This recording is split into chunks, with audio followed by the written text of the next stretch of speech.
जब रात होती है तो हम एक दिया जला लेते हैं और उसकी रोशनी में खुद को महफूज समझते हैं, मगर उस रोशनी के परे जो अंधेरा है वो अपने अंदर बहुत सारी कहानियां समेटे हुए है और इन्हीं कहानियों को आप तक लेकर आता है रात के अंधेरे में।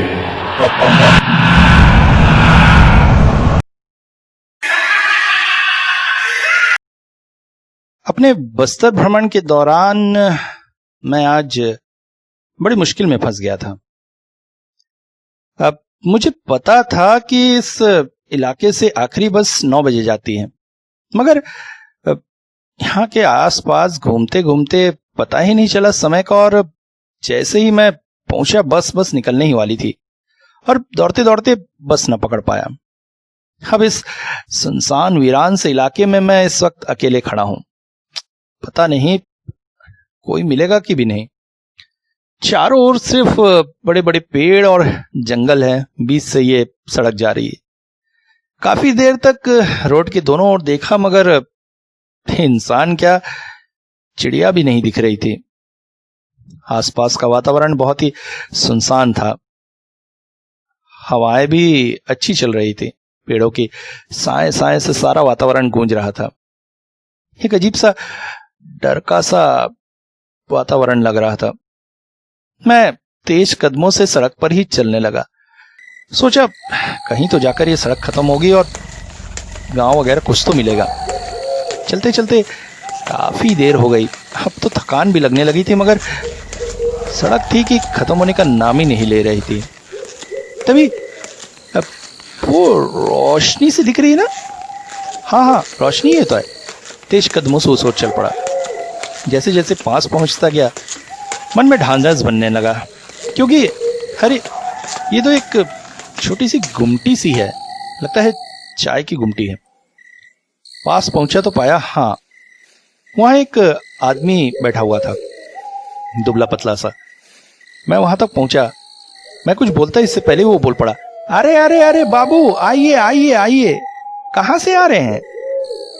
मैंने उसे बताया कि किस तरह से मेरी आखिरी बस मिस हो गई है। वो बोला अंदर आइए बैठिए। मैंने कहा थोड़ा सा पानी दे दीजिए, बड़ी प्यास लगी है, काफी देर से चल रहा हूँ, बहुत थक गया हूँ। हाँ बिल्कुल बिल्कुल। अच्छा आते हुए किसी ने तंग तो नहीं किया आपको? नहीं। कौन तंग करेगा? चोर डाकू? मेरे पास ये कपड़ों के अलावा कुछ भी नहीं है, उन्हें मिलेगा क्या? नहीं, चोर डाकू तो इस इलाके का नाम भी नहीं लेते हैं। और कोई? क्या कहना चाहते हैं आप? भूत प्रेत आदि? हाँ और क्या। अरे मैं इन सब बातों को नहीं मानता। ना मानने से क्या दुनिया बदल जाएगी? ये इलाका काफी बदनाम है, कहते हैं एक तरह से इस सड़क को श्राप मिला हुआ है। अब एक वक्त यहाँ पे मंगल डाकू का बड़ा खौफ था, बड़ा ही क्रूर इंसान था। अक्सर गांव में लोगों के घरों में लूटपाट करता, और इतना क्रूर था कि जिसके घर पर लूट करता उसके घर के हर एक सदस्य को मार डालता और इन्हीं जंगलों में लाकर फेंक देता। उस समय यहाँ पर सड़क नहीं थी, पूरा जंगल था। पुलिस को सवेरे लाशों के ढेर मिलते, मगर पुलिस थी कि मंगल को पकड़ने में असमर्थ। बिल्कुल नए नए तरह के राइफल और हथियार रखता था। पुलिस भी उससे टकराने में डरती थी, मगर मंगल का आतंक इतना बढ़ने लगा कि गांव खाली सा होने लगा, सारे लोग मरते गए। अंत में थक-हार कर पुलिस ने मिलिट्री को खबर दी और एक बड़ा सा अभियान चलाकर मंगल डाकू के पूरे गिरोह को खत्म किया गया। मगर मंगल पता नहीं कैसे फरार हो गया। तब से ये सड़क बड़ी अभिशप्त है। अब इधर से जाने वाले लोग बहुत डरते हैं। हालांकि सड़क तो सरकार ने बना दी, मगर लोगों को इधर आने में बड़ा डर लगता है।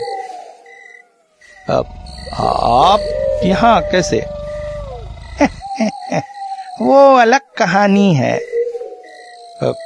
सुनाइए, वैसे भी मुझे करना क्या है? आज की रात तो आपको मेरे इस गुमटी में ही बितानी पड़ेगी, सवेरे ही बस मिलेगी। रात भर यहाँ?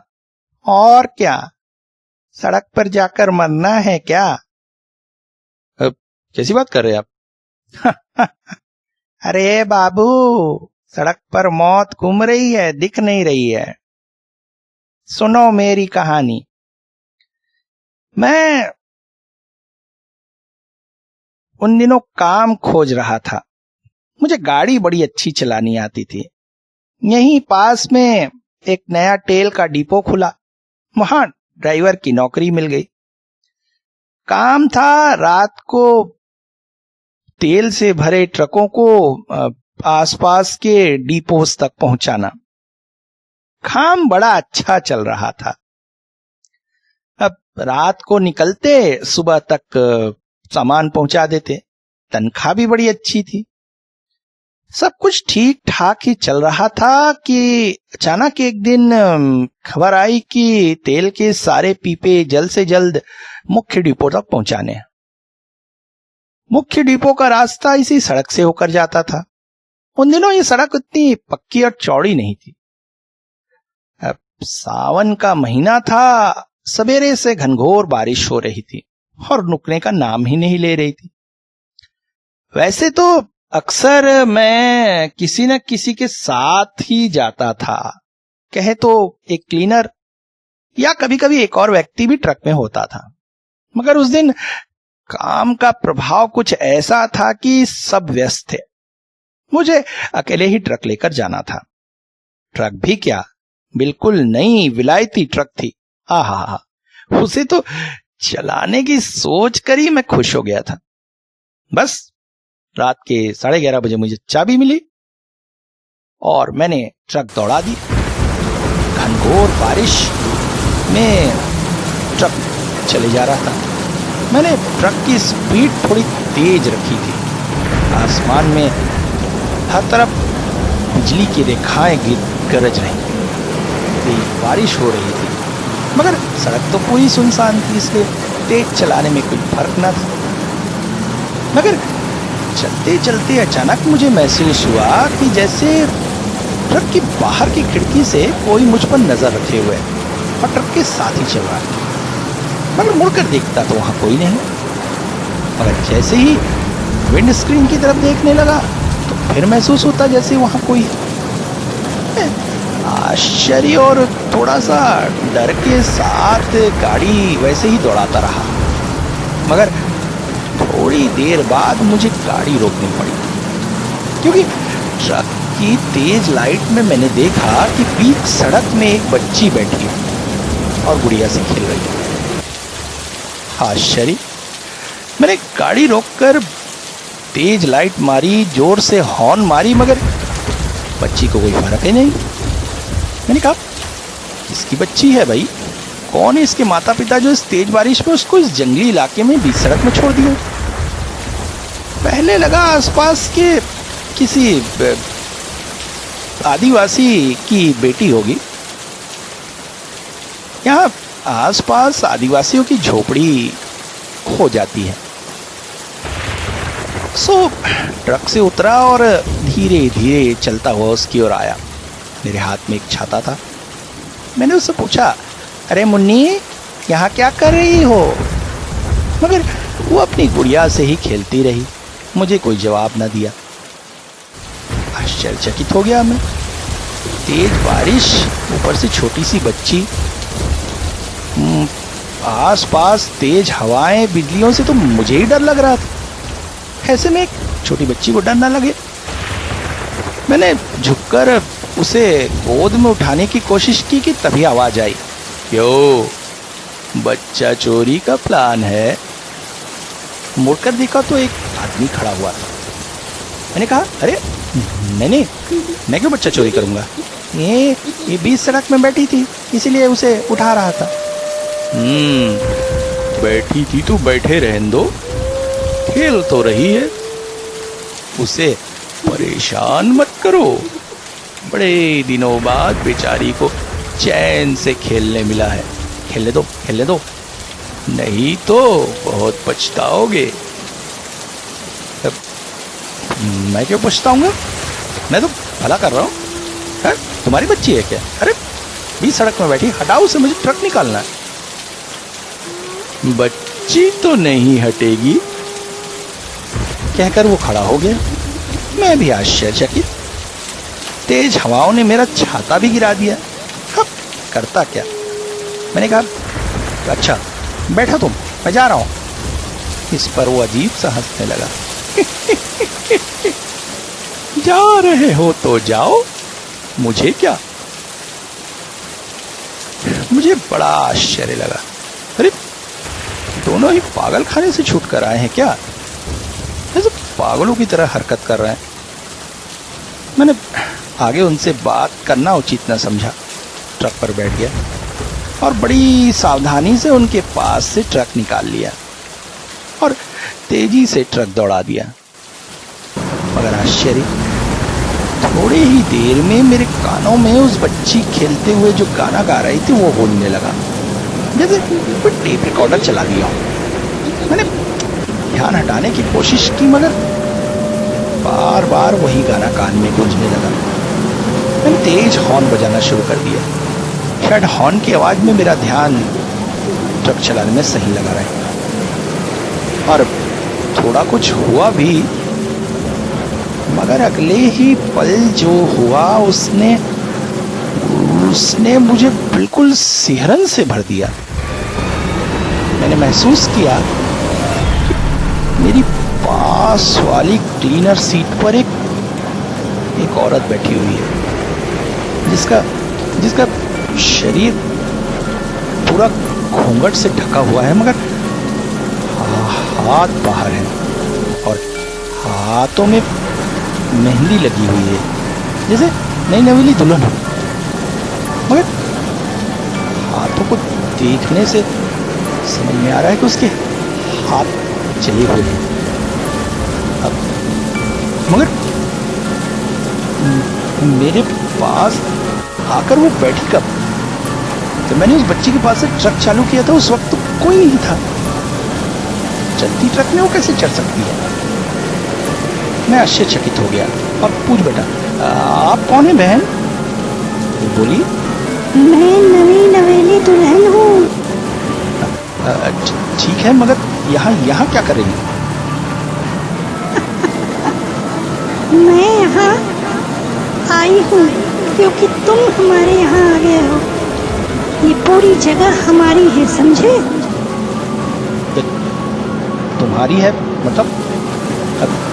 और ये तुम्हारा हाथों को क्या हुआ? जल गए हैं, देखो ना।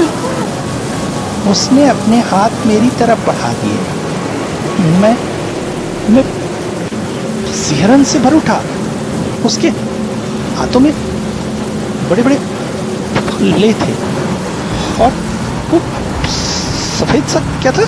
हाँ, हड्डियां। इंसान का हाथ इतना भयानक कैसे हो सकता है? मैं कुछ बोलता इससे पहले उसने कहा, सामने देखो। और मैंने सामने देखा तो ट्रक को कंट्रोल न कर पाया और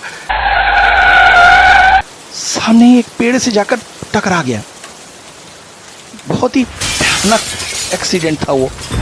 मैं लगभग सामने का कांच तोड़ता हुआ आधा बाहर की तरफ लटक गया।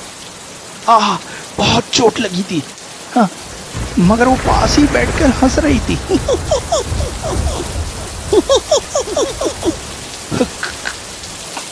मगर अभी कहानी खत्म कहाँ हुई थी?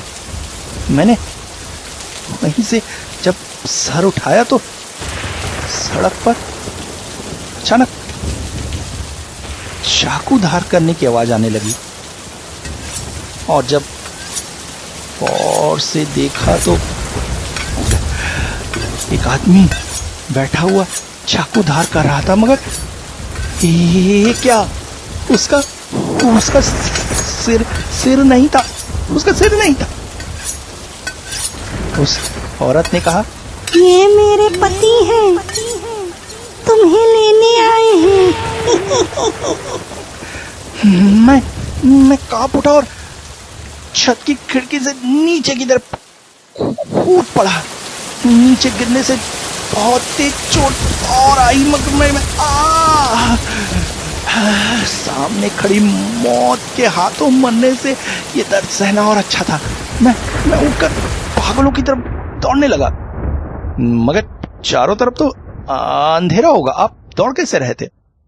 देखो बाबू, जब मौत सामने दिखती है ना, तो इंसान की इंद्रियां अपने आप तेज काम करने लगती हैं। मेरे साथ भी ऐसा हुआ। मुझे ऐसा लगा जैसे अंधेरे में सब कुछ दिख रहा है।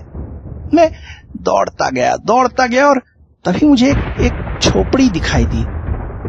दरवाजा खुला था, मैं अंदर घुस गया और जाकर एक कोने में छुप गया। अंदर बहुत धीमी रोशनी में लालटेन जल रही थी। थोड़ी देर में मैंने महसूस किया कि वहां आकर मैंने सही नहीं किया, क्योंकि अब तो मौत मेरे सामने प्रत्यक्ष थी। मैंने देखा लालटेन की रोशनी में एक बड़ी सी परछाई बन रही थी जो ठीक मेरे पास ही खड़ी थी। और उसके हाथों में बहुत बड़ी सी कुल्हाड़ी थी और उसका निशाना मेरी गर्दन थी। मेरे सामने मौत खड़ी थी कि अचानक मैंने देखा वो औरत, उसका पति, वो आदमी, वो बच्ची सब कमरे में मौजूद हैं। और वो बच्ची अपनी गुड़िया को दांतों से चाब रही है और गुड़िया से टपाटप खून गिर रहा है। मैं समझ गया, झोपड़ी में घुसकर मैंने बहुत बड़ी गलती कर दी है। अब मेरा बचना किसी भी तरह से मुमकिन नहीं था। ऊपर छाई के हाथों की कुल्हाड़ी धीरे धीरे मेरे गले की तरफ बढ़ने लगी। मैंने भगवान का नाम लेकर आंखें बंद कर ली। तभी अचानक ऐसा लगा जैसे कुछ कट कर गिरा। मैंने झटके से आंखें खोली तो पाया कि परछाई का हाथ कटा हुआ था और एक आवाज सुनाई दी, तू यहाँ क्यों आया है? कौन है तू? मैं बोल पड़ा, मैं इनसे बचने के लिए यहाँ आ गया था। पास ही की सड़क पे मेरा एक्सीडेंट हो गया। मूर्ख, इस झोपड़ी में आकर तूने कितनी बड़ी गलती की है पता है? देख चारों तरफ। मैंने जब घुमाई तो उन चारों के अलावा बहुत सारी भयानक शक्लें उस झोपड़ी में थी, चारों तरफ थी। अगर मुझे आने में थोड़ी भी देर हो जाती तो ये तुझे मार डालते। किस्मत वाला है तू जो साधना समाप्त कर मैं आ गया। इसके बाद उन्होंने कुछ मंत्र पढ़ा और सारी आत्माएं गायब हो गई। असल में वो एक तांत्रिक की झोपड़ी थी जिसने मेरे प्राण बचा लिए।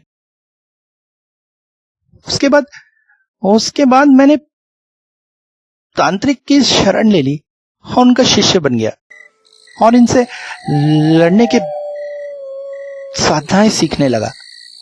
नौकरी छोड़ दी मैंने, फिर धीरे से ये चाय की गुमटी डाल दी। गुमटी तो दिखावा बस है, असली मेरा लक्ष्य है इनसे लोगों को बचाना। कोई भूले भटके अगर इस जंगल में रह जाता है तो मैं उसे अपनी गुमटी में बैठा लेता हूं रात भर के लिए।